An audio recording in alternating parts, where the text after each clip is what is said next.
Como fazer uma boa negociação ou estabelecer uma boa argumentação. Hoje você vai saber a diferença entre argumentação e negociação. Qual das duas ferramentas é a mais conveniente, mais oportuna para você utilizar no seu dia a dia e no seu condomínio? Você vai saber hoje. Então, roda a vinheta que hoje vai saber se você é um bom negociador ou você é um bom argumentador.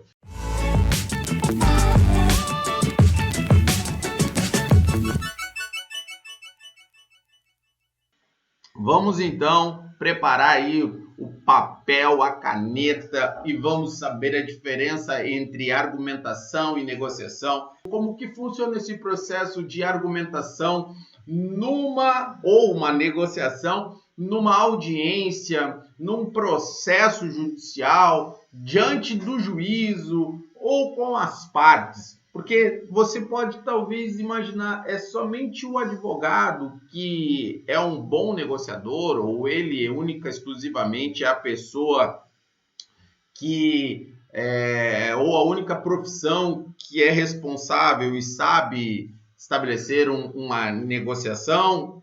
E aí você vai tirar essas dúvidas também hoje, aqui pela manhã. Que eu posso adiantar para você que há uma diferença muito grande em relação a uma argumentação e uma negociação. Então, em síntese, a argumentação, a finalidade dela é convencer alguém a mudar de opinião ou de comportamento naquele determinado aspecto, fato, circunstância que você está interagindo. Na negociação, você estabelece um processo de comunicação para buscar um acordo, uma mediação. E aqui já vai a grande diferença. Na argumentação, você quer comprovar que essa pessoa está errada ou você está certo, ok? E ela tem que mudar. Vejamos que apenas uma das partes vai alterar ou vai ceder alguma medida para que seja estabelecido, então, esse consenso. Já na negociação, as duas partes é quem vão ceder, e elas vão estabelecer ali figuras. Inclusive, existem 4 tipos de negociações, ok? E aí a gente vai aprofundar um pouco mais ou um pouco menos se conseguir estabelecer hoje uma boa argumentação ou uma boa negociação. Então, dentro desse aspecto da negociação, você vai identificar, e eu falei isso numa live, se for possível, eu vou pedir para a minha produção colocar aqui, se nós estivermos no YouTube, botar um card aqui em cima para mostrar qual foi a live onde a gente falou sobre negociação, tá? E ali eu usei uma figura da própria física, aonde em ondas você consegue definir qual e como é um processo de negociação perfeito, certo? Então, as frequências do rádio, você lembra quando o rádio antigamente era a frequência, a FM e a AM, né? A FM era frequência modulada e a AM era amplitude modulada. Hoje nem se usa mais rádio. Hoje nós usamos somente iPod, iPad e o telefone virou também um meio para se utilizar e para ouvir músicas. Mas os antigos, assim como eu, sabem que a amplitude modulada é aquela onda que ela vai lá em cima e ela vira como se fosse realmente um cume e depois ela vai embaixo e é picos e vales, né? Ela vai subindo e vai descendo, vai subindo e vai descendo. Por que eu estou usando este exemplo? Porque uma boa negociação, ela parte de um ponto, ela vai subindo e depois ela passa por um ponto de equilíbrio que seria o meio termo. Então vamos dizer que eu estivesse negociando com alguém, estivesse então buscando algum objetivo, seja para vender um produto, vender um serviço, enfim, convencer alguém de alguma coisa. Então, nesse sobe e desce, a gente vai, por exemplo, partir do interesse da parte A e vai transitando até chegar a um ponto máximo de interesse desta parte. Depois, esse interesse vai sendo diminuído e vai passar a observar os interesses da parte B. Mas veja que ele sempre vai cruzar uma linha, certo? Ele vai ter uma linha e aonde ela cruza é o ponto de equilíbrio da negociação. Então, através de uma onda, você vai identificar como que se estabelece. Vou até pegar um papel aqui de novo, vou fazer o mesmo desenho que eu fiz da outra vez, para demonstrar para você como que seria, na prática, uma boa negociação. Então, uma boa negociação, ela seria desenhada neste aspecto. Como assim? Eu parto de um ponto A aqui embaixo e depois eu transito e nesse exato ponto, aqui, ó, vai ser o meio termo. Como assim, Thais? Não estou entendendo. Então, você chama alguém para negociar. Você chama alguém para conversar. Então, vamos partir do pressuposto que você está negociando com um fornecedor. E o fornecedor de serviço de manutenção de piscina ou de venda de produto de limpeza. Olá, como é que tá, seu José? Tudo bem? Eu tô faz tempo querendo falar com o senhor. E a família, como é que tá? E aí você já puxa um assunto que não tem nada a ver com o assunto que você quer tratar com ele, que é a compra desse produto ou serviço. E aí vai desenvolver o assunto de interesse da parte contrária. A família, o gato, o cachorro, o teu time e aquela coisa. Então você está falando nada a ver daquela negociação. Você está subindo e está saindo do ponto A. Agora, chega um momento que você vai passar pelaquela linha do meio e você vai permanecer. Pois é, eu estava procurando um fornecedor para poder, então, melhorar a qualidade dos produtos que a gente está utilizando aqui. E aqui você chegou no ponto de equilíbrio aonde a negociação, então, pode se travar. Mas antes de você fechar qualquer acordo, você não esqueça que você tem que voltar para aquele ponto de interesse, certo? E depois começar a descer, né? O ponto de interesse da parte contrária. E depois você começa a descer e deixa a parte contrária falar. E aí a parte contrária vai estar, então, pois é. Então, se ele for um bom negociador também, ele vai devolver na mesma lógica. Ele vai dizer, pois é, seu Thais, tudo bem, mas eu também tive passando uns tempos fora. E a família, como é que vai? A sua esposa, o seu filho, o gato, o cachorro, o papagaio. Ele vai indo e vai trazendo informações sobre o teu interesse e aí você vai deixá-lo discorrer sobre esse assunto. Depois ele volta de novo e assim vai. Isso é como se desenvolve o processo de negociação. E aí vamos chegar num ponto em que pode-se não avançar por questão de preço, pode não avançar por questão de prazo, pode-se por condição, e aí você vai estabelecer o meio termo. Aqui a negociação é o ponto alto na negociação, esse é o ponto alto em que vai se diferenciar da argumentação. Você já ouviu aquela expressão que contra fatos não há argumentos? Quem que já ouviu essa expressão aí? Diz aí para mim aí. Teoricamente, essa expressão tem fundamento porque o processo de argumentação, ele não vai fugir da verdade, ele não vai fugir da realidade. Você vai ter que argumentar em cima de um fato, ok? Entendi. Então, a argumentação, ela é uma coisa que ela cabe muito no condomínio quando o morador ele está errado ou quando o morador ele acaba ultrapassando os limites, as regras. Então, você não pode usar de negociação numa situação enquanto há o conflito, onde aquela parte que está cometendo a infração está diante, você acabou pegando essa pessoa, né, diante de um fato, tá? Não tem como ela fugir daquilo. Então, você pode dizer que ela não tem argumento. Ela pode ter argumento, sim. Então, talvez você vai ter que comprovar ou fazê-la mudar de ideia que os argumentos dela não são válidos ou não são tão relevantes quanto os seus. E aqui é que é a magia, aqui que é a coisa linda da situação. Você acreditando que poderia ou deveria estabelecer um processo de negociação, nesse caso não deve ser utilizada essa ferramenta. Você deve usar a ferramenta da argumentação.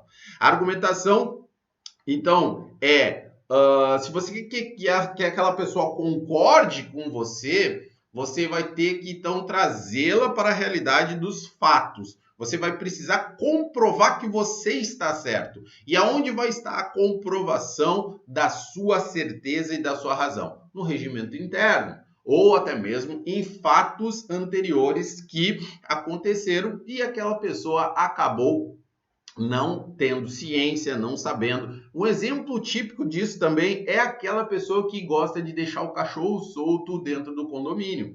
Ela gosta de, à noite, ou no lugar aonde não pega câmera, e solta o seu pet.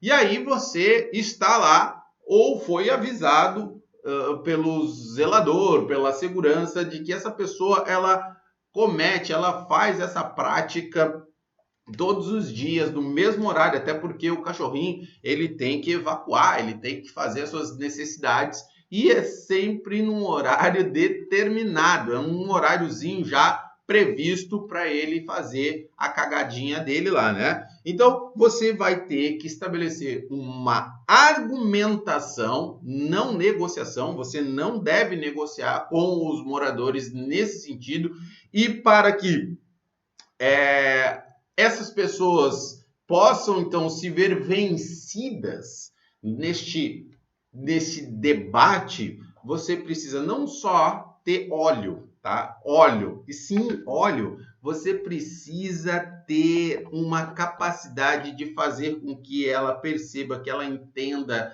isso tão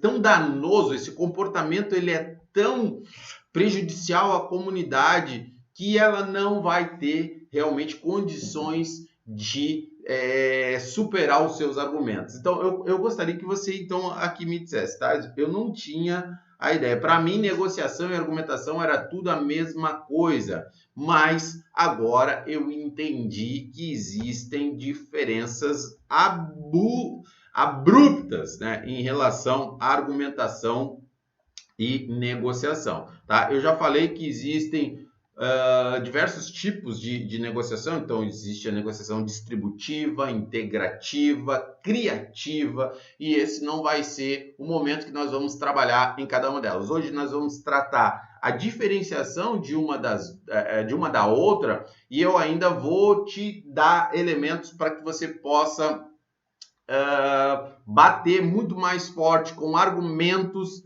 para que essas pessoas elas não façam você ficar na pista. Os seus argumentos eles não sejam desfalecidos, tá? Você vai morrer no meio de uma discussão. Quer uma outra percepção de como a argumentação ela é válida, e às vezes a gente analisa que somente o advogado ele tem uma habilidade melhor do que outros profissionais? A psicologia, né, o psicólogo, ele também é um bom argumentador. Se você nunca fez uma sessão de terapia, se você nunca conversou com um psicólogo, você vai entender que esta é uma das profissões que também desenvolve uma capacidade muito grande de argumentação e não de negociação, ok?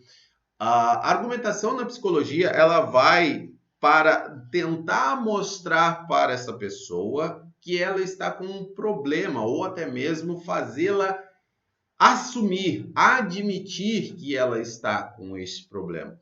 E quando nós elencamos estas 6 áreas e incluímos a psicologia como uma das áreas de conhecimento na administração de um síndico, né? Ou seja, que ela seria uma área muito relevante dentro da administração, nós olhamos internamente para esta profissão como uma profissão que vai entender como funciona a tomada de decisão e também a mente do ser humano, tá? Já foi dito também aqui, já passei por uma semana só falando sobre psicologia, só sobre gatilhos mentais, sobre níveis de consciência, e você vai ver que uma pessoa que está num estágio absolutamente inconsciente, ela precisa passar por 4 outros níveis para chegar a uma fase de absolutamente consciente. Por que eu digo que é importante você entender a transição desses estágios? Porque quando ela está absolutamente inconsciente, ela não está nem aí e não quer nem saber se você vai estar certo ou errado.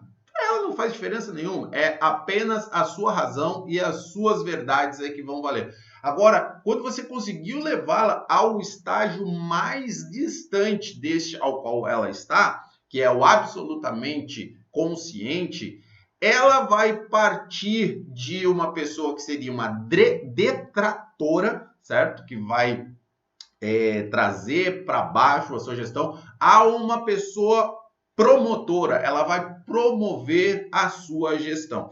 Inclusive, eu já falei aqui que existem ferramentas, tá? O NPS é uma ferramenta, tá? Net Promote Score é uma ferramenta que você deve utilizar para estabelecer pesquisas de opiniões e ali você vai saber, através da quantificação, tá? Da numeração, quais serão as pessoas que você precisa trabalhar mais e melhor, ok? E outras que você vai ter que pedir apoio, tá? Então, só para fazer um resumo rapidinho sobre como você pode usar o NPS na sua argumentação, na sua gestão. Se você fizer uma pesquisa de opinião onde você vai obter as respostas de uma menção de 0 a 10, então, de 0 a 10, classifique a administração do nosso condomínio. Aquelas pessoas que colocarem as notas de 0 a 6, ok? Essas pessoas vão ser as detratoras. Então, você não pode fazer qualquer tipo de pedido para elas neste momento para que elas ajudem a sua gestão. Você vai então ter que trabalhar no convencimento dessas aqui. As pessoas que colocarem notas de 7 e 8, entre 7 e 8, elas são imparciais, elas não vão ajudar você nada, ou seja, não fede nem cheira, então você não tem que também trabalhar especificamente com elas neste momento. Agora, aquelas que colocaram entre 9 e 10, ou seja, 9 e 10 na sua pesquisa, são estas pessoas que vão lhe ajudar a promover a administração. Essas pessoas são os promotores. Então, toda vez que você criar uma campanha de NPS, certo? Você vai utilizar essa ferramenta para a sua gestão. Você vai, então, saber com quem você vai lidar naquele momento com uma argumentação mais incisiva, mostrando os prós e os contras, aquilo que está certo, aquilo que está errado, e aquelas que você só vai ter que pedir, oba, que legal, você poderia colocar um depoimento sobre a nossa gestão nas redes sociais do condomínio, você poderia registrar aqui uma palavra sobre como está sendo a implantação dessa obra, alguma coisa nesse sentido, ok? Então, veja que entre negociação e argumentação, dentro do seu condomínio, para com condôminos, você precisa estabelecer uma argumentação. As ferramentas de argumentação, elas vão sempre ser utilizadas para convencer alguém a mudar de ideia ou de comportamento. Agora, a negociação, você estabelece um processo que busca um acordo, um consenso, um meio termo. Ou seja, você cede e essa pessoa cede também. Então, se há algo errado dentro do seu condomínio, você não pode estabelecer um processo de negociação, mas e sim um processo de argumentação, ok? Contra fatos não há argumentos. Agora, os seus fornecedores, tá? Seus fornecedores, você tem que saber negociar. Tá, isso cabe argumentação com o meu fornecedor? Depende. Se você quer que ele mude de ideia em relação ao que você precisa, você tem que argumentar com ele. Você tem que dizer assim, cara, por que você está me cobrando esse valor? Aumentou 28%, 30%. Ah, mas pois é, eu tô só corrigindo o índice da inflação, eu estou usando o IGPM como indicador. Então, argumenta com ele que esse não seria o índice mais adequado. Você vai dizer para ele que o IPCA seria o índice mais adequado, que é o índice de preço ao consumidor amplo, e não um índice que vai ser mais favorável para uma construtora ou outro tipo de negócio, enfim. Então, a argumentação é fazer alguém mudar de ideia. E a negociação é você fazer um meio termo entre uma parte e outra. Eu queria já ir para os finalmente e te perguntar se faz sentido este conteúdo, entender a diferença de uma ferramenta para outra, para que a gente possa, então, te dar mais elementos, ou até mesmo vir aqui com mais tempo e falar sobre cada um dos tipos de negociações que você pode estabelecer. Fases da negociação também para você implantar, para você estabelecer dentro do seu condomínio ou dentro da sua negociação com os seus fornecedores. Afinal de contas, complicar para quê? Simplifica. Valeu?